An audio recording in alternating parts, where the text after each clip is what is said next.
وعلى آله وأصحابه وأزواجه وذرياته وأهل بيته أجمعين أما بعد فأعوذ بالله من الشيطان الرجيم بسم الله الرحمن الرحيم اهدنا الصراط المستقيم صراط الذين أنعمت عليهم آمنت بالله صدق الله مولانا العظيم إن الله وملائكته يصلون على النبي يا أيها الذين آمنوا صلوا عليه وسلموا تسليما اللهم صل على محمد وعلى آل محمد كما صليت على إبراهيم وعلى آل إبراهيم إنك حميد مجيد اللهم بارك على محمد وعلى آل محمد كما باركت على إبراهيم وعلى آل إبراهيم إنك حميد مجيد مجھے پلا ساقیاب و شراب ارغوانی مجھے پلا شاکیاب و شراب ارغوانی کہ رہے دل میں سرور اور ملے لذت معانی مجھے پلا شاکیاب و شراب ارغوانی کہ رہے دل میں سرور اور ملے لذت معانی کبھی کہہ کے نانو اقرب میرے عشق کو بڑھایا کبھی کہہ کے نانو اقرب میرے عشق کو بڑھایا دیا جو پیام وصلت تو وہ بولے لن ترانی مشہور ہوا جہاں میں عز و جلال تیرا جاری ہے ہر زباں پر کال و مکال تیرا نقش بندی میں تو ہے تجھ میں نقش بندی نقش بندی میں تو ہے تجھ میں نقش بندی پھر کیا سمجھ میں آئے ہجر و وصال تیرا تو ہی قیومی سلطان زمانے تو ہی قیومی سلطان زمانے تو ہی مشکل کشائی حاجت روائی تو ہی قیومی سلطان زمانے تو ہی مشکل کشائی حاجت روائی ضیافات جہاں دل تنگ دارم مدد کن یا مجدد الفسانی اللہ رب العزت کا بے پناہ شکر و احسان ہے کہ اس نے مجھے اور آپ سب کو اس وقت ایسی بابرکت محفل میں بیٹھنے کی توفیق عطا فرمائی جس محفل پر اللہ کی رحمتوں کا نزول ہو رہا ہے واہ واہ واہ بہت خوب آئیے اس رحمت بھرے ماحول کے اندر سب سے پہلے گنبد خضرا میں آرام فرما کر ساری امت پر فیضان لٹانے والے واہ واہ محبوب پروردگار حضرت احمد مجتبی محمد عربی صلی اللہ علیہ وسلم کی بارگاہ میں نگاہوں میں گنبد خضرا بسا کر بآواز بلند درود شریف پڑھ لیں آپ پڑھیں صلی اللہ علیہ النبی الامی والہ صلی اللہ علیہ وسلم صلاۃ و سلام حضرت کے علاوہ آپ کو درود شریف آتا ہے پڑھنے کو پڑھتے ہیں درود شریف آپ حضور کے عاشق ہیں تو مچل کے پڑھو یار درود پاک الصلاۃ والسلام علیک یا رسول اللہ الصلاۃ والسلام علیک یا نبی اللہ وعلی آلک و اصحابک یا نور اللہ ہمارے بزرگ فرماتے صاحب کہیں آگ لگتی ہے نا آگ تو ہم اس آگ کو بجھانے کے لیے پانی کا استعمال کرتے ہیں ویسے ہی ہمارے دلوں میں بھی گناہوں کی آگ لگتی ہے ہم اگر یہ چاہیں کہ اس لگی ہوئی آگ کو بجھا دیں تو ہمیں اس موقع پر درود پاک کا پانی استعمال کرنا چاہیے کیونکہ درود پاک کے پانی میں خدا نے وہ برکتیں رکھی ہیں جو ہمارے گناہ کی لگی ہوئی آگ کو بجھا دیتا ہے اس لیے جی لگا کر ایک مرتبہ اور نبی اور آل نبی پر درود پاک پڑھیں آپ صلی اللہ علی النبی الامی والہ صلی اللہ علیہ وسلم صلو علیہ صلاۃ و السلام علیک علی رسول اللہ وعلی آلک و اصحابک یا نور اللہ صلی اللہ علیہ وسلم آپ کی دیار محبت میں میرا یہ پہلی بار آنا ہوا ہے الحمدللہ ہمارے کرم فرما حضرت مولانا حافظ محمد الیاس اکبری صاحب نے مجھے دعوت پیش کی اور آپ کے درمیان میں حاضر آیا ہوں میرے ہر دل عزیز حضرت مولانا مشاہد رضا صاحب قبلہ ممبر نور پہ تشریف فرما ہے میرے بعد ان کا بھی آپ کو خطاب سماعت کرنا ہے لیکن محفلوں کے اندر جو بزرگوں نے ہمیں بیٹھنے کے طریقے عطا فرمائے ہیں صاحب اس کو ملحوظ رکھیں صاحب صرف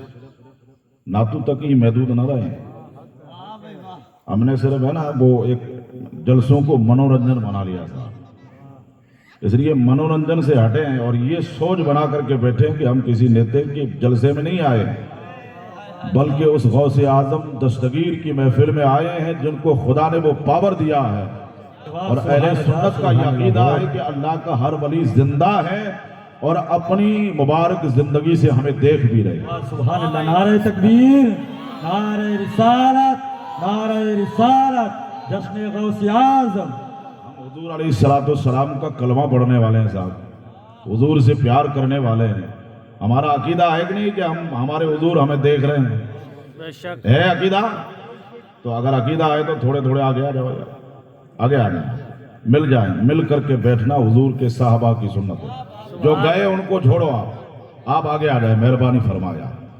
آپ جانتے ہیں کہ جب سرکار علیہ السلام اپنے ماننے والوں کو واعظ و نصیحت فرمایا کرتے تو ان کے سننے کا کیا حال رہتا معلوم ہے؟ جانتے ہیں آپ؟ ہمارا عقیدہ ہے صاحب، ہم کو بریلی کے امام نے یہ عقیدہ دیا ہے کہ تو زندہ ہے واللہ، تو زندہ ہے واللہ، میری چشم عالم سے چھپ جانے والے وہ بظاہر ہماری نگاہوں سے ضرور چھپے ہوئے ہیں، لیکن میرے مصطفیٰ کو خدا نے مختار بنا کر کے بھیجا ہے، وہ ہمیں اپنی نگاہوں سے دیکھ بھی رہے ہیں اور اپنے فیضان سے ہمیں نواز بھی رہے ہیں۔ واہ بھائی کوئی واہ، دیوانہ پکار اڑتا ہے صاحب کہ غم مصطفیٰ جس کے سینے میں ہے، غم مصطفیٰ جس کے سینے میں ہے وہ کہیں بھی رہے مگر مدینے میں ہے، اور سرکار ہے ہماری محفل میں جلوہ گر، ہمیں ایسا لگتا ہے کہ یہ محفل مدینے میں ہے، واہ بھائی واہ، ہمیں ایسا لگتا ہے کہ یہ محفل مدینے میں ہے۔ میں بات کوٹ کروں آپ کے سامنے کہ جب سرکار اپنے ماننے والوں کو واعظ فرمایا کرتے نا تو اصحاب حضور کے بیٹھنے کا یہ حال رہتا کہ ان کے سروں پہ کوئی اگر پرندہ بھی آ کر کے بیٹھ جاتا نا تب بھی ان کو احساس تک نہیں ہوتا تھا، اور ادب کا یہ ماحول اپناتے کہ سرکار کے جسم اطہر سے ٹچ ہو کر جو پانی زمین کی طرف آتا تو سرکار کے غلام اس پانی کو گرنے نہیں دیتے بلکہ اٹھا کر اپنے چہرے اور سروں پہ مل لیا کرتے تھے۔ جو فیض مصطفیٰ سے تر پانی اصحاب حضور کے چہروں پہ آتا، خدا ان کے چہروں کو اتنا روشن فرما دیتا جس کی ترجمانی لاہور کا اقبال یوں کرتا ہے کہ ٹل نہ سکتے تھے اگر میدان میں اڑ جاتے تھے، پاؤں شیروں کے بھی میدان سے اکھڑ جاتے تھے، ارے تجھ سے سرکش ہوا تو ہم بگڑ جاتے تھے، ارے ایک کیا چیز ہے ہم تو توپ سے لڑ جاتے تھے، نقش توحید کا ہر دل میں بٹھایا ہم نے، زیر خنجر پیغام حق سنایا ہم نے، مسلمان وہ مسلمان تھے کہ میدان میں نکل آئے، کیسر اس کے ساتھ کسرا کو کچل آئے، جہاں پہنچے زمین کو آسمان سے کر دیا اونچا، جہاں ٹھہرے در و دیوار کا نقشہ۔ اللہ اکبر، یا رسول، زندہ باد۔ الحمدللہ ہم تو ایک چھوٹے موٹے سرکار محمود الاولیاء کے غلام ہیں۔ واہ واہ واہ، نعرہ تکبیر، نعرہ رسالت، فیضان محمودی، فیضان اکبری، دیار غوث اعظم، نعرہ تکبیر، نعرہ رسالت۔ اتنے بڑے خطیب نہیں ہیں صاحب، بس چھوٹی موٹی ہم سے جو خدمت بنتی ہیں امت مسلمہ کے حوالے کر دیتے ہیں۔